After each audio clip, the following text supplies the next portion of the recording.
Yo, what is up, everybody, and welcome to a brand new video. Today, I wanted to talk about something that I've kind of been pushing aside or pushing away for the past couple of months, just because I wanted to make sure everything was locked into place before I fully announced my 2023 race schedule.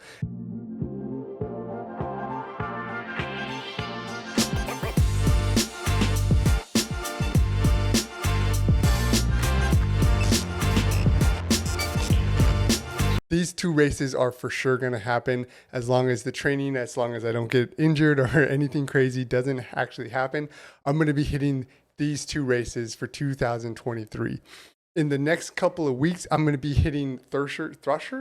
Pretty sure that's how you say it. Threshers Mountain Runs. It's 100K in Utah, in Beaver, Utah, which is like a super beautiful, awesome landscapes.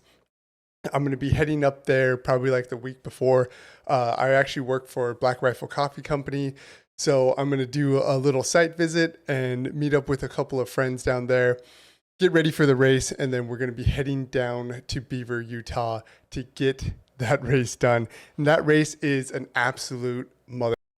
It is 100K with 16,000 plus of elevation gain. It starts at Eagle Point Resort with an elevation gain at 10,000 feet. And then the largest peak in that mountain range that you're running is 12,174 feet of elevation. So there's going to be a lot of climbing, a lot of declines, and I'm going to be at a high altitude during the entire race.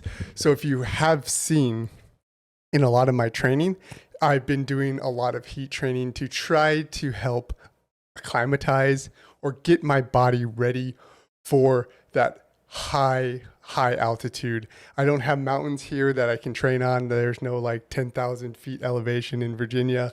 I think there's some in like Pennsylvania. I'm not even sure it's up to 10K, but there's nowhere where I can really train. So the next best thing that I've been reading online is some heat training.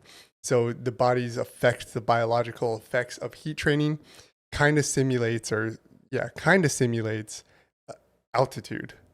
It's not 100% researched. I couldn't get a legit answer, but if I'm struggling in the heat, I'm struggling to breathe in the heat, it's going to be the same effect as altitude. I'm going to be struggling to breathe in altitude. So I just wanted to be ready for the worst. So I wanted to be used to training where I can't breathe, where I'm uncomfortable, but I'm still pushing up the hill. So that's been lately a lot of my training. I either do a lunch run right around like 2 p.m. when it's the hottest in Virginia. If you've seen some of my runs, they're like 85 degrees, 90 degrees with humidities from 60 to 80%. So it's really, really hot and really humid, just like really suffocating. And it's just absolutely terrible. But I'm putting in the work in that heat. And then at night or during the day, I also include a lot of elevation gain on the treadmill. So I'm really focusing on really, really sustained uphill running. And then after I hit a certain point, I go right into that switch up of the body, that switch up of cadence going downhill. So my favorite workout that I've actually been doing on the treadmill to get ready for all the elevation gain is I'll set the treadmill to about 15% elevation, and then I'll just do it really low, probably around like 5 miles per hour, mostly around 4 miles per hour, just so I'm not absolutely toasted. And I'll run until I get 1,000 feet elevation gain. And then whatever the mileage it ends on, I'll finish off that mile at a minus 0.4% grade at 7 to 8 miles per hour. It matters how I'm actually feeling. I'll usually do about 3 to 4 of those repetitions, and then I'll finish off with a flat run as fast as I can while staying in zone 2 and try to get around 10 to 12 miles. So that has been my standard run that I probably throw into my training at least 1 or 2 times a week. And I've been also hitting the mileage pretty heavily. I've been at 70 plus miles for the past couple months, the standard.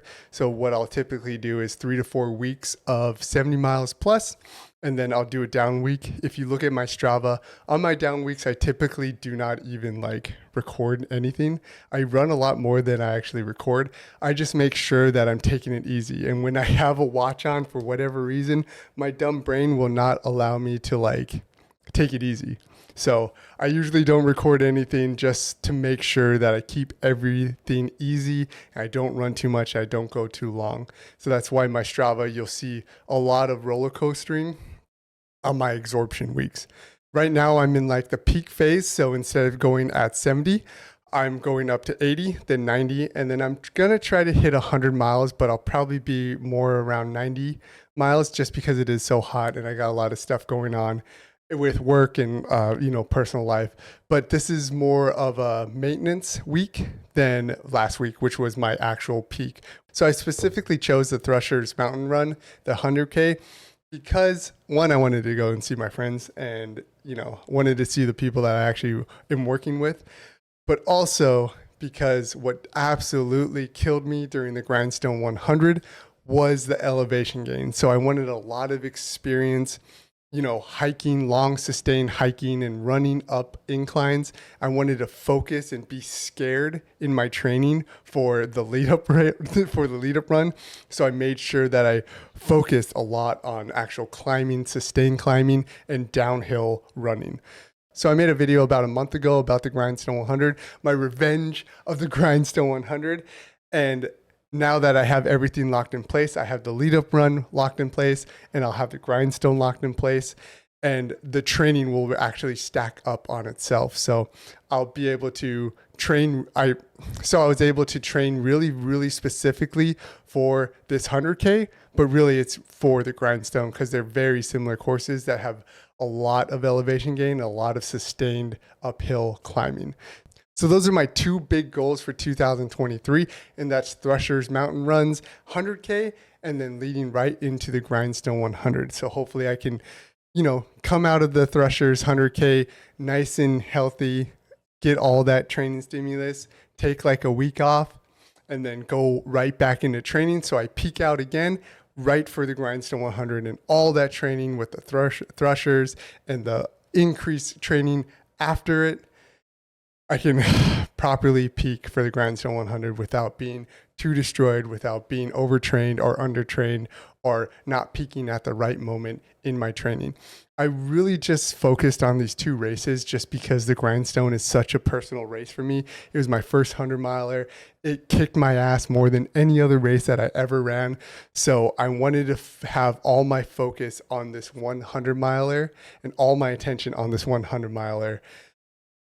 And then maybe later in the year, we'll figure out what we want to do. I have some ideas of doing another fun 100-miler, but I am kind of thinking about maybe trying to do like a winter sub 3-hour marathon. It might be because it's a completely different style of running than I'm used to. I'm very, very comfortable in like that zone 2 on trails and everything. I've never really done any fast training. So that might be something that I want to do for the winter time. I'm still up in the air. Maybe if you have any ideas for me, drop a comment, drop a like. If you're not following, my name's Wayne Capicillo. I'm an that runs ultra marathons. I have a full-time job. I have 2 kids. I have a wife, and I make it work. I try to train at a high level and, really, really push the volume, really push the actual workouts in that volume. But I'm kind of leaning towards a fast marathon. I probably wouldn't be able to get sub 3 hours because I'm very, very undertrained for threshold running. But it would be pretty interesting on what I could do with that. Because if there's one thing that I want to do, it's get a little bit faster. And you have to run fast to get faster if you're already trained.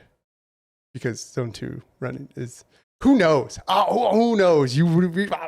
But other than that, I have one more hard week of training, and then we're leading into the short taper for this 100K, and then right into the Grindstone 100. So make sure you're going out there, chipping away, becoming an average savage. Do not fear discomfort. Always look for anything that could kick your, because in that pain, in that sweat, in that freaking just grinding, that's when you learn that's when you get better, and that's when you kick fucking shit's ass. So let's get out there, chip away, become an average savage. Let's go. Let's get it.